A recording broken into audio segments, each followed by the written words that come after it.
Olá pessoal, boa tarde. Estou aqui de volta a pedido do GAPA para conversarmos um pouquinho sobre sistema endocannabinoide e autismo. Vou me apresentar novamente para quem não me assistiu antes. Primeiro me digam se está ok a posição da câmera, porque parece que no anterior não ficou legal. Eu corrigi e vamos dar início, tá?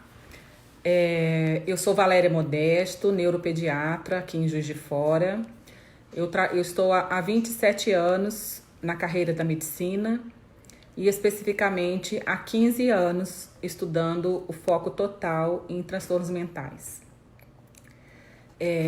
O motivo da volta aqui para essa live é para falarmos um pouquinho do tratamento do autismo no âmbito da medicina integrativa. Sabemos que quando uma criança recebe um diagnóstico do transtorno do espectro do autismo, algumas delas apresentam comportamentos extremamente agitados ou agressivos, ou com muito isolamento e essas dificuldades todas próprias do espectro.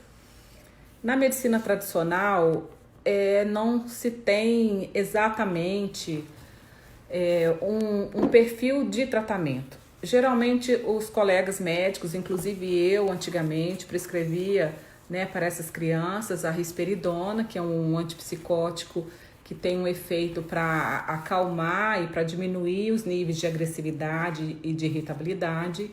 Apresenta um efeito bastante interessante em um grupo de crianças, mas em outros não, como qualquer tipo de tratamento. Uma andorinha não faz verão, então um tratamento fechado, um protocolo fechado não serve para todo mundo.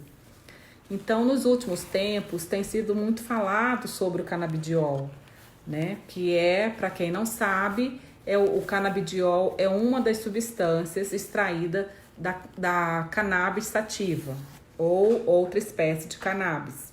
Existem outras espécies. Algumas são mais ricas em CBD, que é o canabidiol, outras é mais rica em THC e outras têm uma combinação de ambos. Sabemos que na planta existem várias outras substâncias, os flavonoides, os terpenos e os fitocannabinoides, que são esses dois que eu citei. A grande descoberta na última década foi a descoberta do sistema de endocannabinoide. O que é isso?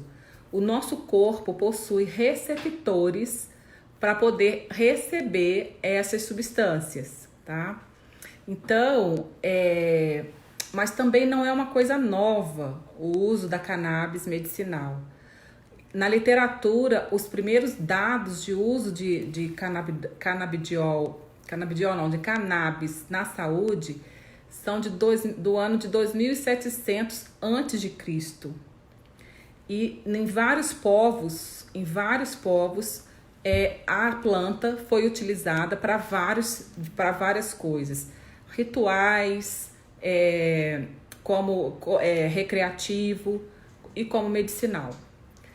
Medicinal, no Brasil, foi autorizado pela Anvisa no ano de 2015. Vocês muito bem devem ter acompanhado a luta de uma família em que através de uma filha com uma epilepsia gravíssima, foi a primeira família que deu abertura, iniciou-se a discussão para a chegada do canabidiol e a autorização de uso no Brasil. Esse documentário tem o nome de Ilegal. Vale muito a pena quem não assistiu para poder ver. Por que eu digo isso? Porque ainda há um preconceito muito grande. As mães, as famílias, às vezes perguntam, mas doutor, eu vou dar maconha para meu filho? O que é isso? Eu tenho um conhecido muito próximo que tem uma epilepsia grave e que quando tem crise é catastrófico, porque se machuca muito. É aquele drop attack em que a pessoa não tem nenhum controle. E já está em dose alta de medicamento e há um preconceito na família dessa pessoa que não permitiu que ela usasse, apesar de ser uma adulta. Então, eu gostaria muito de esclarecer para vocês que a substância utilizada na cannabis medicinal é extraído da flor da planta determinados compostos e é processado para que aquilo seja utilizado como medicamento. No Brasil é falado medicamento. No hemisfério norte, em países em que são autorizados o uso, em que já existe essa autorização em mais de 35 países, é vendido como suplemento alimentar, porque é uma substância derivada de uma planta, onde os laboratórios não podem ter patente, porque é uma planta. Sob esse aspecto, né, lá fora é de muito fácil acesso. Agora, no Brasil, nós temos que seguir as normas regulamentadoras da Anvisa. Antes era mais complicado pedir essa autorização, que eram solicitados vários documentos da família, relatório, termo de consentimento, mas isso agora houve uma portaria recente em que basta a receita do médico para a prescrição da cannabis medicinal. Agora, qual é o público em que a cannabis vai ter um efeito, vai ter uma resposta? Amplamente está sendo divulgado para algumas doenças neurológicas. A primeira delas foi a epilepsia refratária. Já foi autorizado para uso nas doenças de Parkinson, no Alzheimer, em dor crônica, ansiedade, depressão e uma série de outras coisas. Quando, numa justificativa médica bem embasada com a família, né, nós teremos um consenso de como iniciar esse tratamento.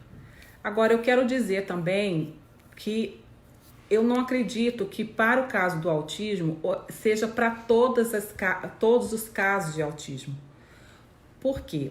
A partir do momento que eu comecei a estudar a atividade elétrica do cérebro voltada para essa questão da maturação cerebral, o ciclo, as ondas cerebrais, elas são medidas em hertz, ciclos por segundo.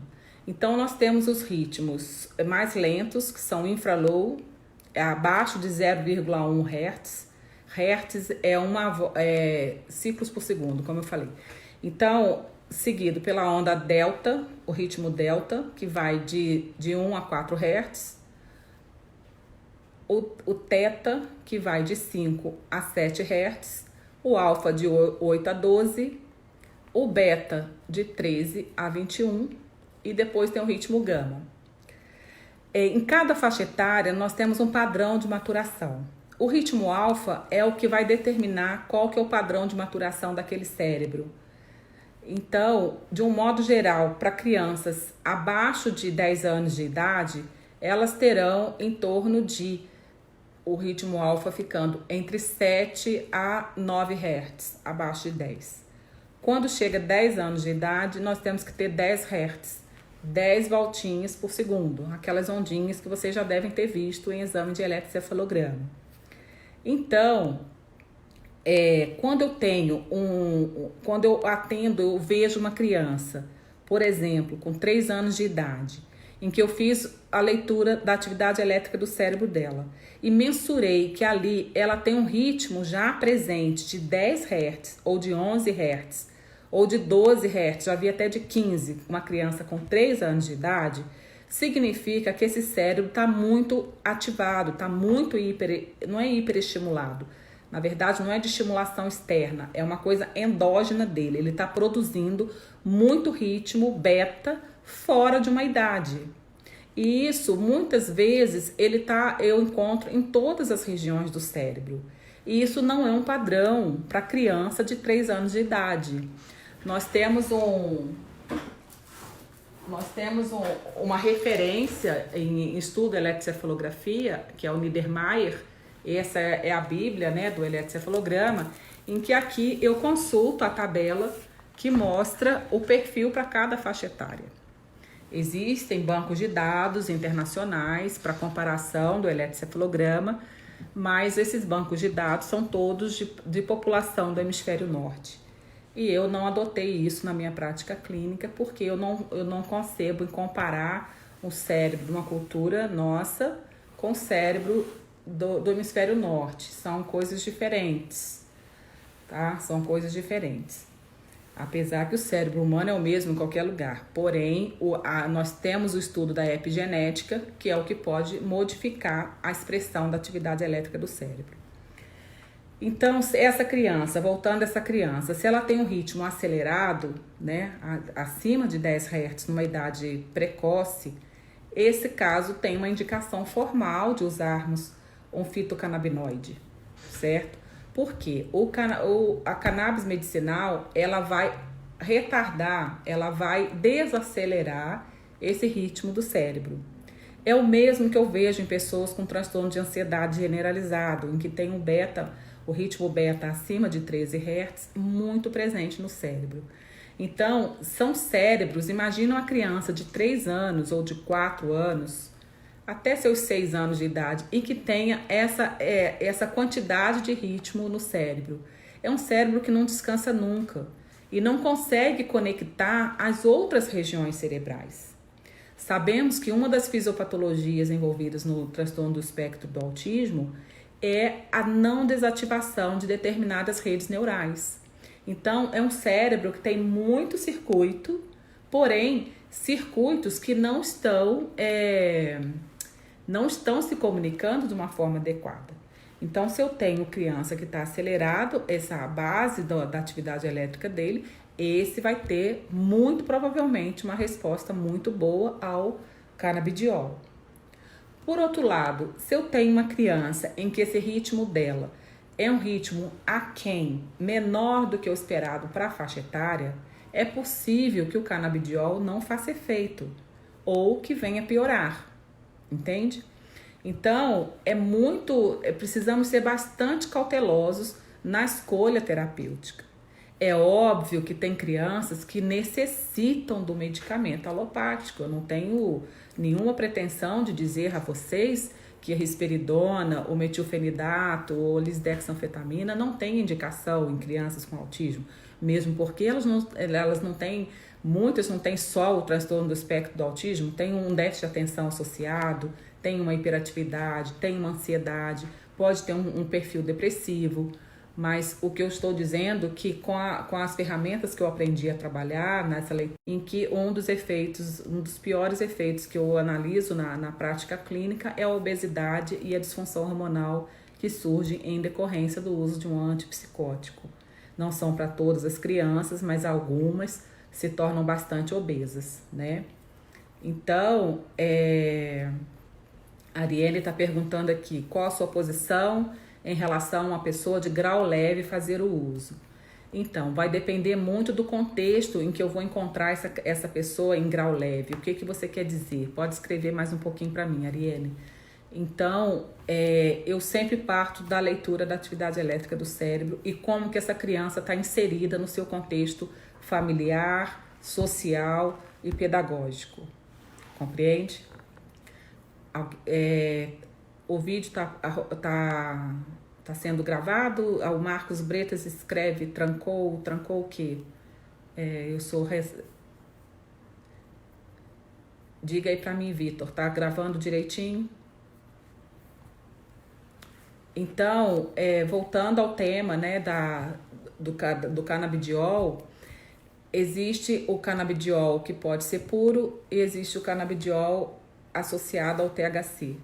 Algumas crianças precisam de ter um THC junto, né? De ter o THC junto, em doses pequenas.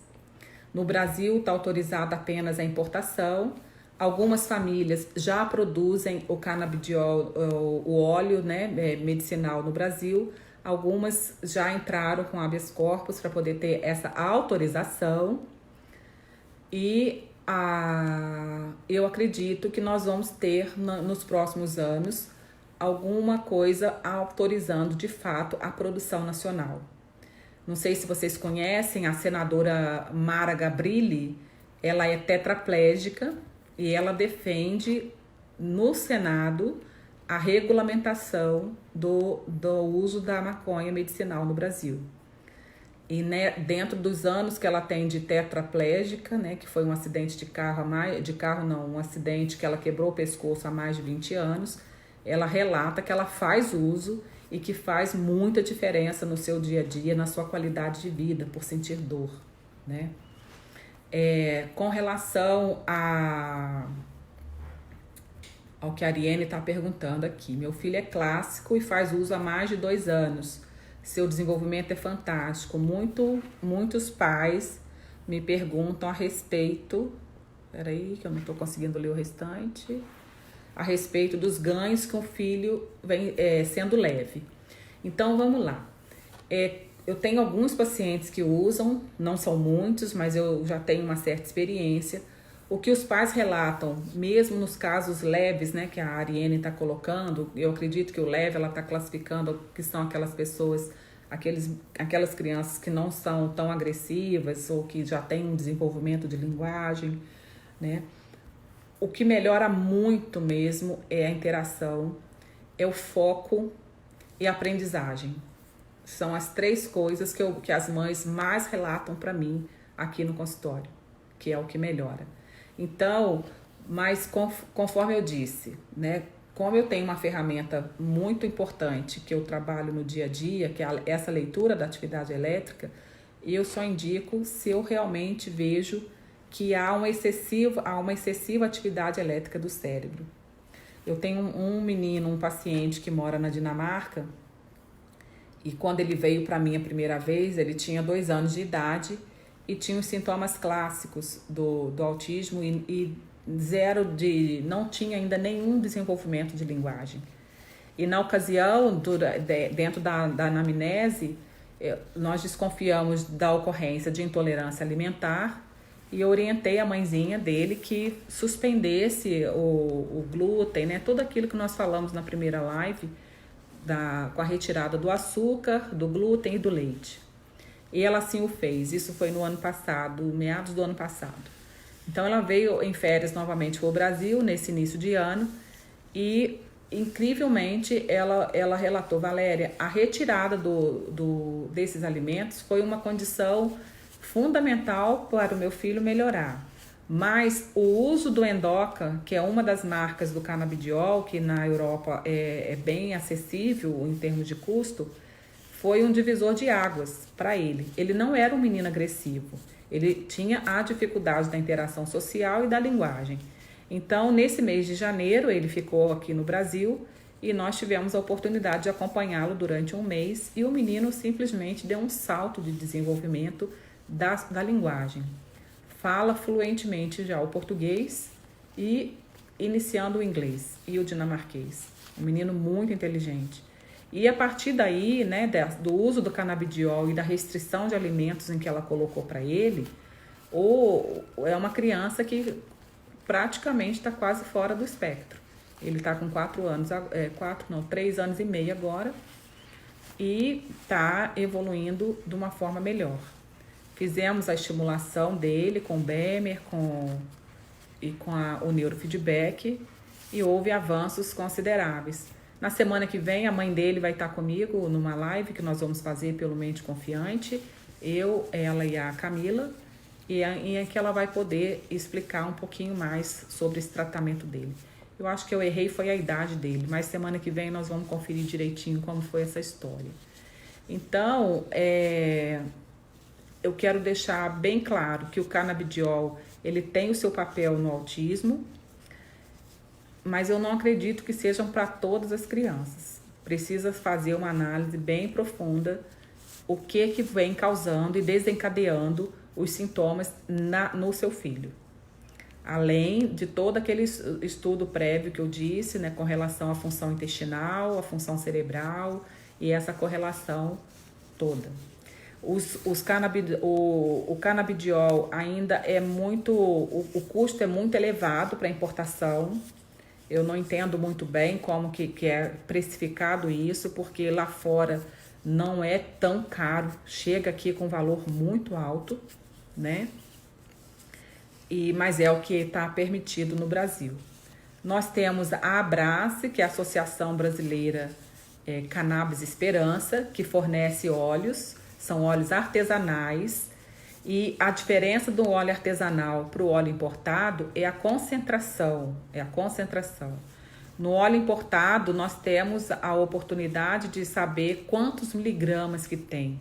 Então, numa pessoa com uma doença neurológica, como uma epilepsia, como um Parkinson, né? Ele vai precisar de uma dosagem acima de 100 miligramas de uso. Acima de 100 e fica entre 100 a 300 miligramas. Os óleos artesanais, eles não conseguem, muitas vezes, uma concentração mais intensa. De um modo geral, fica entre 4 miligramas a 50 miligramas do óleo artesanal. Alguns produtores nacionais conseguem enviar esse óleo para dosagem nas universidades e saber quantos miligramas tem. Então, eu gosto muito de raciocinar com relação aos miligramas. Agora, é importante dizer que essa resposta ela é muito individual. São 2 tipos de receptores endocannabinoide que o sistema tem. O CB1, que está localizado, a maior parte desses receptores estão no cérebro. Para você entender o que é um receptor, é como se fosse a chave e a fechadura, né?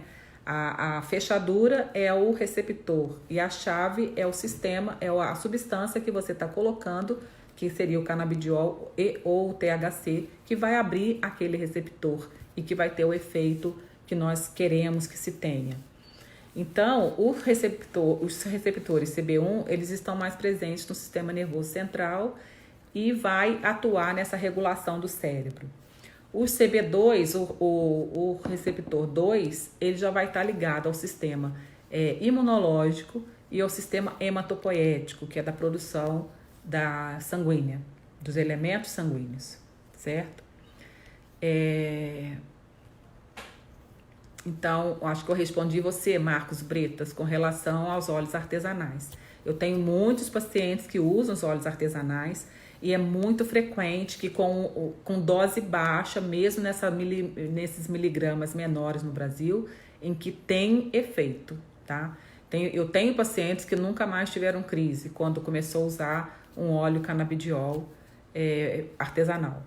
Outros usou importado e continuou tendo crise. Então, novamente, eu volto a dizer que é um efeito particular de cada um.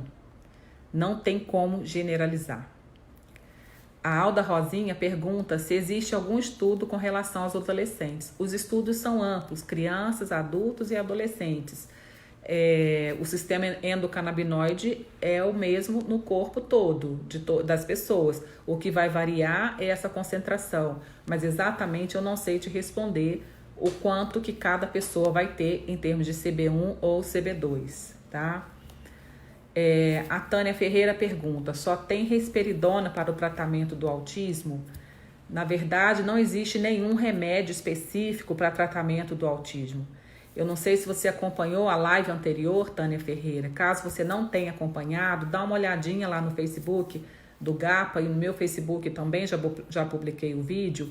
Mas os estudos para poder saber quais os sintomas que seu filho pode ter que está descompensando, muitas vezes essa resposta está no intestino que não está funcionando bem.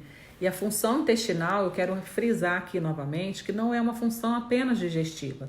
O intestino, ele tem uma função imunológica, a questão digestiva e a questão hormonal. Não falei na live anterior da microbiota, o microbioma, né? Na verdade, o microbioma, que é considerado hoje um outro órgão do nosso organismo. Nós temos mais bactérias no organismo do que a quantidade de células humanas. Então, as bactérias intestinais, elas são fundamentais para a nossa sobrevivência. E tem como identificar, existem muitas crianças que têm autismo e que têm um excesso de fungo no intestino. Vocês já ouviram falar? Candidíase dentro do intestino. E um dos sintomas que a candidíase intestinal traz é a irritabilidade, a agressividade e a disfunção do sono. Então, muitas mães, elas já têm a percepção do cheiro desse fungo, que exala um cheiro com aspecto assim, de mofo, algo de um teor meio que alcoólico, porque cândida é fungo, é aquele bolor que dá na nossa parede. Existe uma... Deixa eu pegar aqui para vocês verem.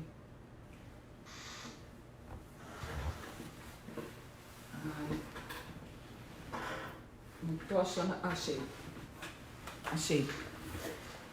A doutora Denise Carreiro publicou esse livro, A Síndrome Fúngica. O fungo, ele está muito disseminado no nosso ambiente, na nossa casa, lugares úmidos. E o fungo, ele vai atrapalhar todo o sistema hormonal e digestivo de uma pessoa. Então, se eu encontro fungo no intestino da criança ou de qualquer outra pessoa, você pode ter certeza que ele não está absorvendo nutrientes. E com isso pode estar faltando, entre aspas, adubo no cérebro. E com isso, o que acontece? Os sintomas permanecem. A desatenção, a dificuldade de foco, de linguagem. Então, é mandatório em que nós tenhamos que descobrir o que está por trás dos sintomas, esse background. Isso é muito importante. A Ariane pergunta se o THC pode trazer uma euforia, se referindo ao meu filho. Uma gota a mais do óleo que eu dou, ele dá o efeito ao contrário. Provavelmente porque ele não precisa de mais. Ele não dá o THC medicinal na concentração que é baixa. Ele não vai trazer sintoma da droga psicoativa, entende? Provavelmente ocupou os receptores e essa gota a mais não, ela está sendo excessiva. Então, se você como mãe já percebeu isso, é melhor que você mantenha a dose boa que você percebeu, Ariane. Alguém perguntou uma coisa antes, deixa eu ver aqui. A própria... a Daniele Rocha pergunta, para a síndrome de Lennox-Gastaut. Então, Lennox-Gastaut é um tipo de epilepsia, Daniele. Eu não sei se você é a mãe do Marcelinho, que eu conheço. A síndrome de Lennox-Gastaut, ela pode ter total resposta com canabidiol. E aí, nós temos que ver a concentração, certo? Eu tenho hoje uma criança que eu cuido dela, já tem 1 ano e pouco. Ela viveu... desde os seus 6 meses de idade, ela ficava no hospital porque teve muita infecção e acabou evoluindo com uma sequela neurológica grave, semelhante a uma paralisia cerebral, a garotinha tetraplégica e muitas crises. Ela ficou 9 meses internada no seu primeiro ano de vida. E nós só conseguimos que ela parasse de internar quando iniciamos o canabidiol. E ela começou com canabidiol artesanal. Mas as crises dela foram muito intensas. Ela tem crise semelhante a Lennox-Gastaut, Daniele. E atualmente ela usa um óleo importado, em que eu precisei trocar também o tipo de óleo importado dela, porque só o canabidiol não segurou. Então agora nós conseguimos a importação de um óleo que se chama Charlotte Webs, em que tem um teor de CBD com THC. E a mãe dela me deu notícia ontem que os espasmos estão bem controlados. E a interação dela melhorou muito, sendo uma menina que tem lesões no cérebro de uma forma grave. Como eu acredito muito mais, que existe muito mais coisas entre o céu e a terra do que a nossa vã filosofia, eu vejo piamente crianças com paralisia cerebral com desenvolvimento incrível. Então, precisamos sim investir nas nossas crianças, tá? E devemos sim cobrar aos nossos governantes que essa produção nacional possa começar a ocorrer em mais larga escala. O Marcos Bretas pergunta, que exame mostra esse fungo no intestino? O exame que mostra é a coprocultura, é a cultura das fezes, as fezes semeadas no meio em que vai desenvolver fungo. O Copromax, que é o exame que eu falei anteriormente, eu não sei se você assistiu, Marcos, é um exame amplo em que faz análise funcional desde o ponto de vista digestivo a questão dos grupos bacterianos que existem no intestino. Em breve, já existe no país, principalmente em São Paulo, a fenotipagem de quais bactérias existem, a análise de DNA das bactérias da fecal, tá? Em Juiz de Fora vai chegar em breve esse tipo de análise, em que você vai saber os tipos, os filos bacterianos e a partir daí você desenvolver. Uma outra coisa que eu gostaria de dizer com relação ao tratamento do autismo, então vamos lá. Fizemos a análise do perfil alimentar. Conseguimos identificar se esse intestino está funcionando bem. Pelo padrão das fezes. Existe uma escala que chama escala de fezes de Bristol. Depois eu posso mandar escrito para a Ariene, em que vocês vão ver os tipos de fezes. Então, é muito frequente a criança ter um intestino muito preso. Se ele tem um intestino muito preso, o que está acontecendo? Ele está retroalimentando de toxinas o seu sangue. Então, a absorção dos nutrientes das vitaminas não é boa. Nós vivemos uma pandemia no Brasil e no mundo debaixo da vitamina D. A vitamina D, ela já é classificada como um hormônio. Ela é importantíssima numa série de reações enzimáticas para ativação cerebral. A vitamina D, a vitamina B12, a vitamina C. São substâncias necessárias para a formação de colinas no cérebro, né? A metilcobalamina, ela é importantíssima para uma proteção neurológica. Agora, existem pessoas que não metabolizam a vitamina B12, que tem uma deficiência no DNA da vitamina B12. Então, não adianta eu dar um complexo B, eu tenho que passar para ela a forma metabolizada da vitamina B12. A outra coisa é o ácido fólico. Eu gostaria de falar um pouquinho do ácido fólico nas gestantes. Sabemos que faz parte do acompanhamento obstétrico a reposição de ácido fólico às grávidas. Porém, existem pessoas que não metabolizam ácido fólico para sua forma em metilfolato. O metilfolato é o nutriente ativo lá na matriz celular que eu expliquei antes. Então, existem trabalhos associando o risco de um desenvolvimento de um transtorno do espectro autista com depósito de ácido fólico, a forma não metabolizada. Se eu sou uma pessoa grávida e eu não sei se eu metabolizo do ácido fólico, eu tenho que pedir ao meu obstetra que passe a fórmula metabolizada já, que é o metilfolato. Não tem nas farmácias, mas na farmácia de manipulação tem. Pode ser manipulado metilfolato e metilcobalamina.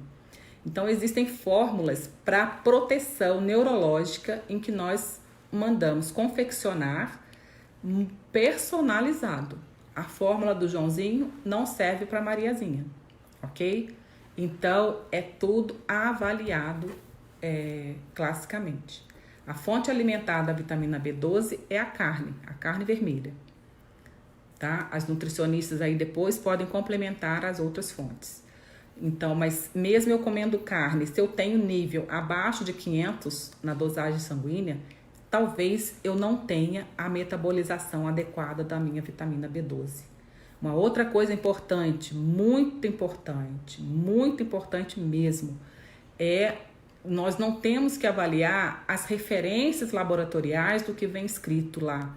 Então, eu tenho referência de vitamina B12, por exemplo, num valor mínimo de 175 a 900.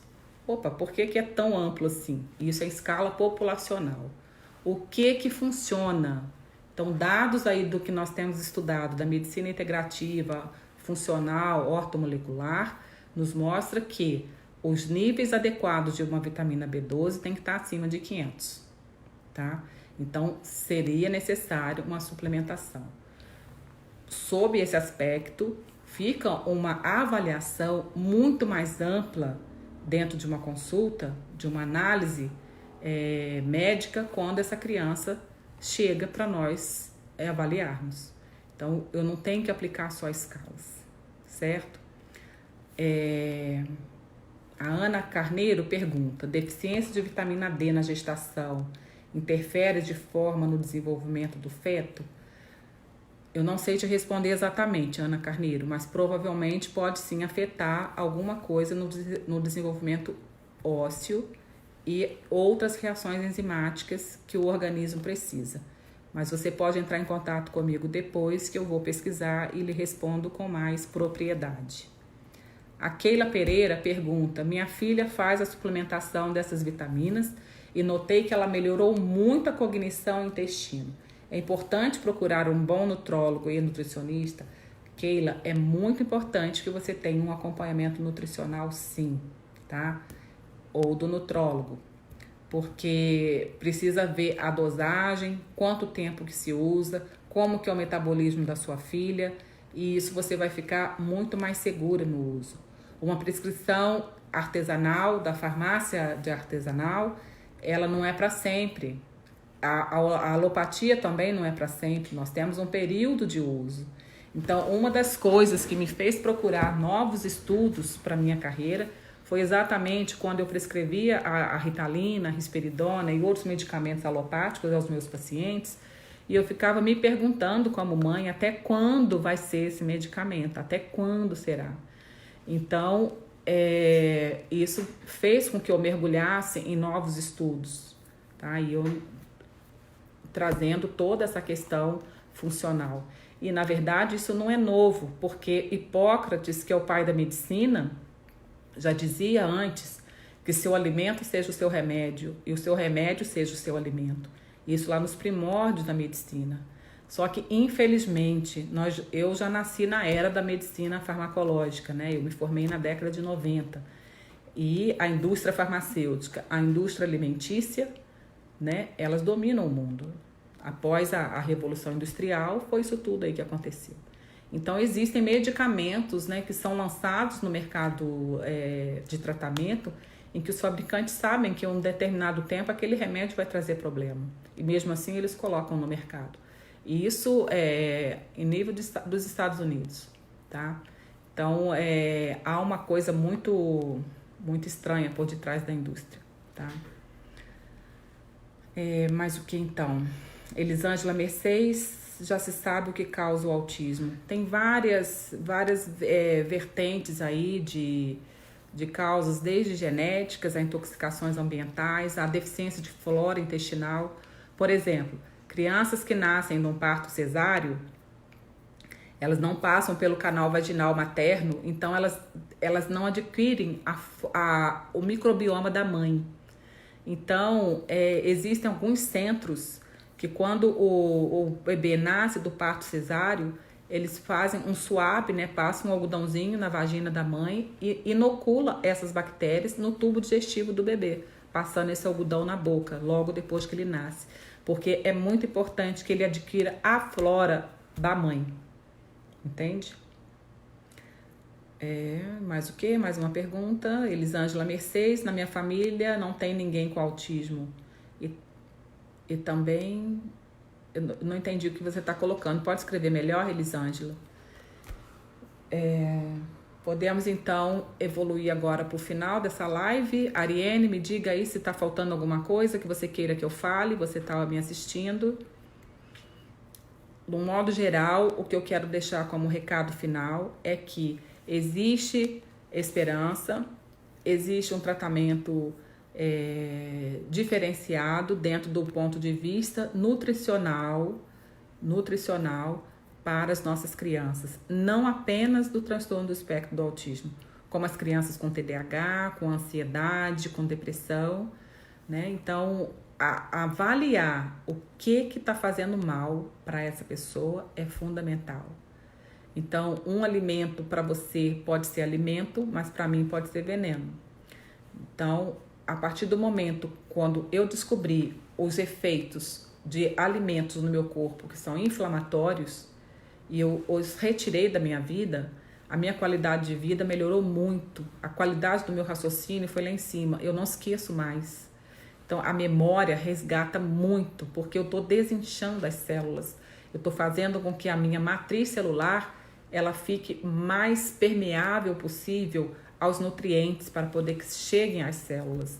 Então, uma das grandes somas que nós podemos associar ao tratamento do transtorno do espectro autismo é saber o que faz mal para essa criança do ponto de vista alimentar.